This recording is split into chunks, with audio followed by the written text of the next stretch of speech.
अगर आपने कोई प्रॉपर्टी खरीदी है और डेवलपर द्वारा किसी ठगी या जाल के अंदर आप फंस गए हैं और उसके बाद आप रेरा में गए हैं और रेरा के ऑर्डर आने के बावजूद भी आपकी रिकवरी पेमेंट की पेनल्टी की नहीं हो पाई है, तो ये खबर आपके काम की है।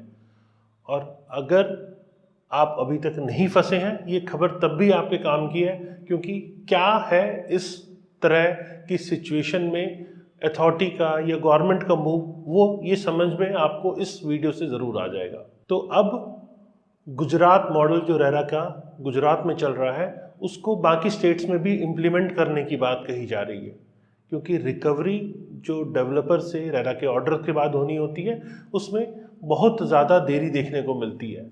तो क्या इस गुजरात मॉडल में है जो रिकवरी का मॉडल अपनाया जाएगा सभी स्टेट्स में, इसकी डिटेल में मैं आपको जानकारी दूंगा। मतलब गुजरात मॉडल को मैं डिटेल में आपको बताऊंगा, मिनिस्ट्री ने क्या रिकमेंड किया है वो आपको डिटेल में बताऊंगा, और क्या इसका इम्पैक्ट होम बायर्स के ऊपर पड़ने वाला है ये आपको मैं डिटेल में बताऊंगा।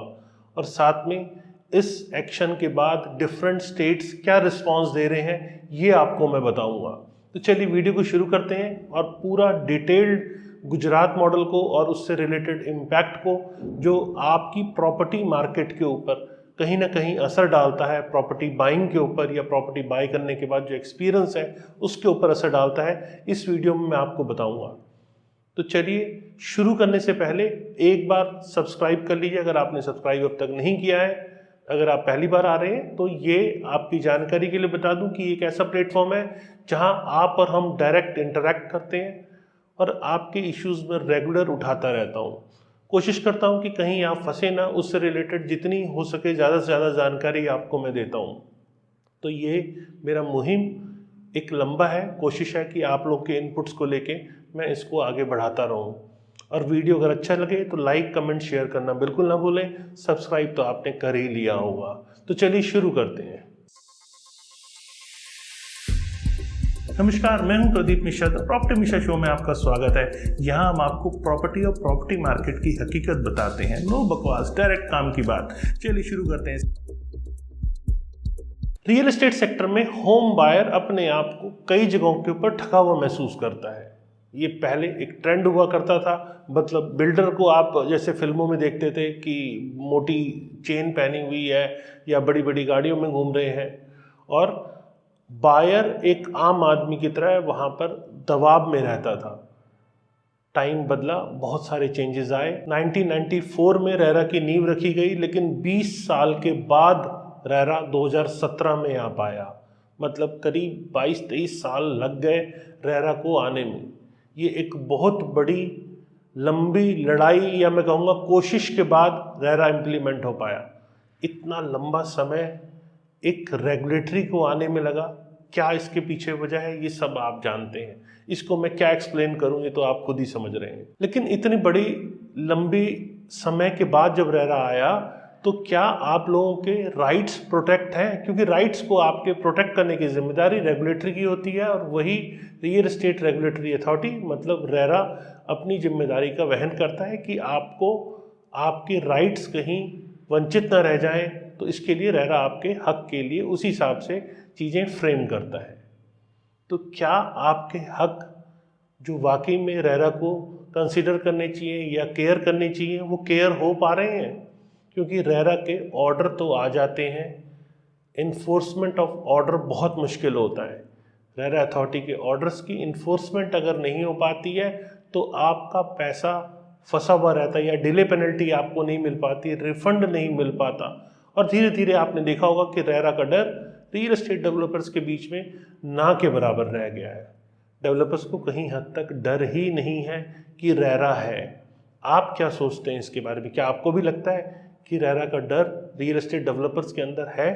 अगर आपको लगता है तो यस लिखिए, अगर लगता है नो तो नीचे कमेंट सेक्शन में नो लिखिए। मेरे को समझ में आएगा कि आप लोग क्या सोचते हैं। तो मेरे को पर्सनली लगता है कि रेरा की तरफ से कुछ अच्छे जजमेंट्स आए हैं, लेकिन उसके बावजूद भी उस पर ऑर्डर्स पे इन्फोर्समेंट नहीं हो पाता। मतलब वहाँ रिकवरी कहीं हद तक देखने को मिलती, और बायर्स बहुत लंबे टाइम तक फंसे रह जाते हैं और वो इश्यूज में फंस कर लास्ट में या तो अपना पैसा छोड़ देते हैं या बिल्डर से जाके पर्सनल लेवल पे सेटल कर लेते हैं, लेकिन कोर्ट से बहुत ज़्यादा राहत नहीं मिल पाती। तो इसीलिए इन इश्यूज को एड्रेस करने के लिए सेंटर ने सजेस्ट किया है कि आपको गुजरात मॉडल इम्प्लीमेंट करना चाहिए। ये एक प्रूवन एक तरह से हुआ है, क्योंकि गुजरात मॉडल के अंदर रिकवरी जो नॉन कंप्लाइंट बिल्डर्स हैं उनके पास से रिकवरी बहुत ज़्यादा हो पाई है। तो क्या है गुजरात मॉडल, तो चलिए ये समझते हैं पहले गुजरात मॉडल, तब आपको शायद और अच्छे से समझ आ पाएगा कि किस तरह से रिकवरी पॉसिबल है और क्यों सेंटर रिकमेंड कर रही है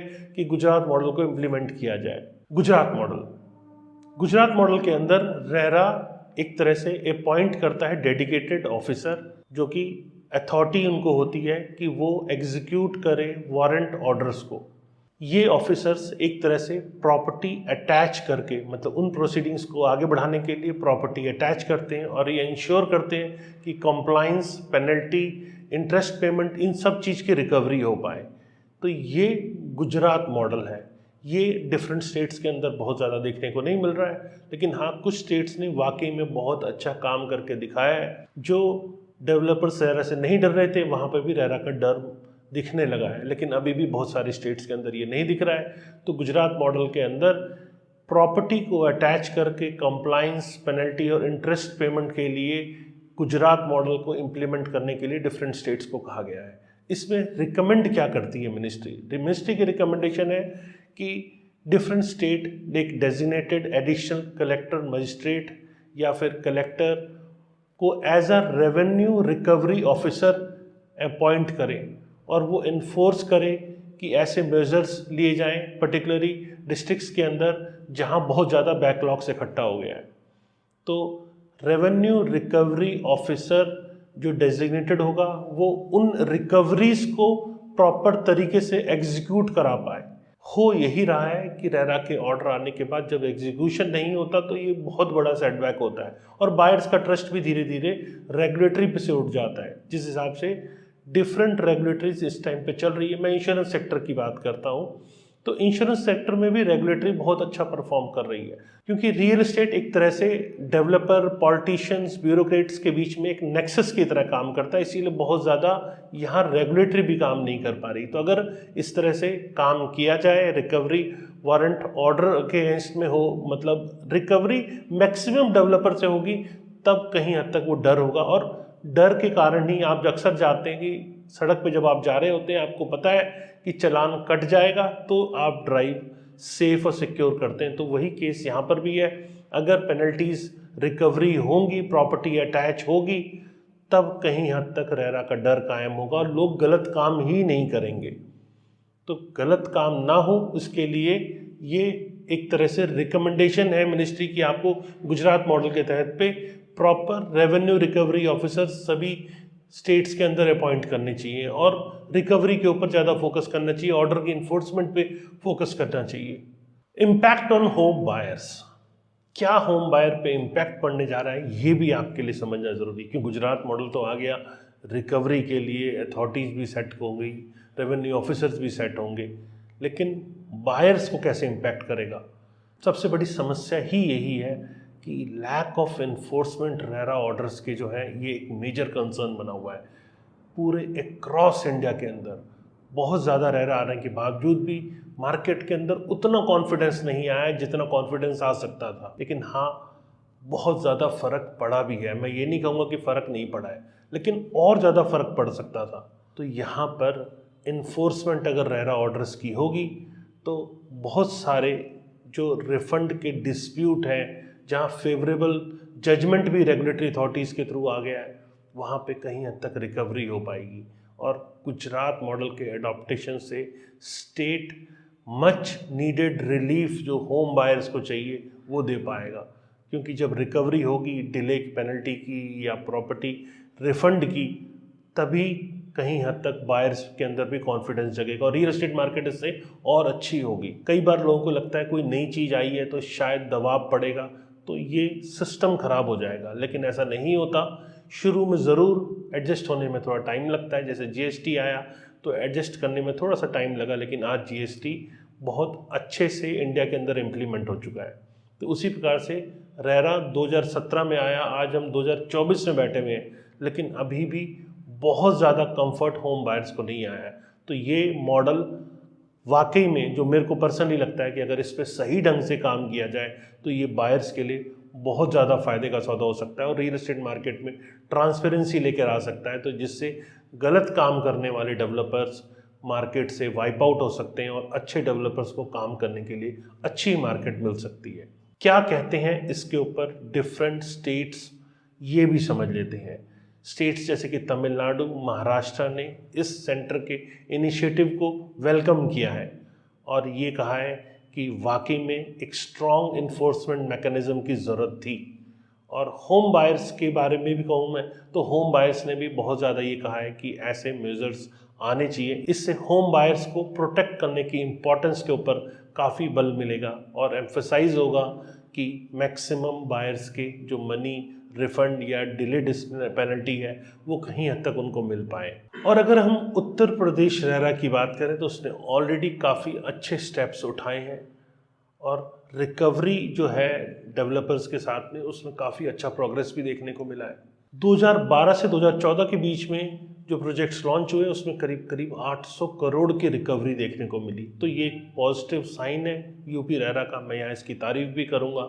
और यहाँ मेरा एक सजेशन भी है कि यहाँ पर रेरा में अगर ये प्रोविज़न हो कि डायरेक्टर्स की पर्सनल अकाउंटेबिलिटी भी सेट हो, जिससे कि रिकवरी फास्ट हो पाए, डायरेक्टर्स की प्रॉपर्टी को भी अटैच किया जाए, कंपनी के एसेट्स को भी अटैच किया जाए, मतलब जो जो चीज़ें बेस्ट पॉसिबल है उसे अटैच करके साइफन ऑफ फंड के केस में जो भी इश्यूज़ हैं उस पर सख्त से सख्त कार्रवाई की जाए। तब कहीं हद तक रियल एस्टेट मार्केट अच्छी होगी और सुथरा काम करने वाले लोगों को काफ़ी स्कोप मिलेगा, आगे बढ़ चढ़ कर वो काम कर पाएंगे और बायर भी टेंशन फ्री होके प्रॉपर्टी बाइंग कर पाएगा और इससे इकॉनमी को काफ़ी बूस्ट मिलेगा, क्योंकि रियल एस्टेट ही एक ऐसी चीज़ है जिसमें बहुत सारी एंसिलरी इंडस्ट्रीज़ को भी बेनिफिट देती है और एक तरह से इकॉनमी को अच्छा मूव करने में, जिस हिसाब से मोदी जी 5 ट्रिलियन इकॉनमी की तरफ बहुत नज़दीक आ चुके हैं और नेक्स्ट टारगेट इनका 10 ट्रिलियन इकॉनमी की तरफ है, तो उससे इन चीज़ों में काफ़ी फ़ायदा मिलेगा। अब बात करते हैं कंक्लूज़न की। मिनिस्ट्री ने जिस हिसाब से रिकमेंड किया गुजरात मॉडल रिकवरी के लिए, ये एक पॉजिटिव स्टेप है। इससे मेरे को लगता है कि कंज्यूमर स्ट्रेंथनिंग होगी, उनके राइट्स को प्रोटेक्ट किया जाएगा रियल एस्टेट सेक्टर के अंदर, और इनको इम्प्लीमेंट करने से होम बायर्स कहीं हद तक इंश्योर हो पाएंगे कि जस्टिस और रिलीफ उनको मिल पाएगा। कैसी लगी मेरे द्वारा दी गई ये जानकारी? अगर जानकारी पसंद आई तो लाइक, कमेंट, शेयर करना ना भूलें और फ्यूचर में और रेगुलर ऐसे इन्फॉर्मेटिव वीडियोस देखने के लिए मुझे सब्सक्राइब करें। नमस्कार एंड जय हिंद।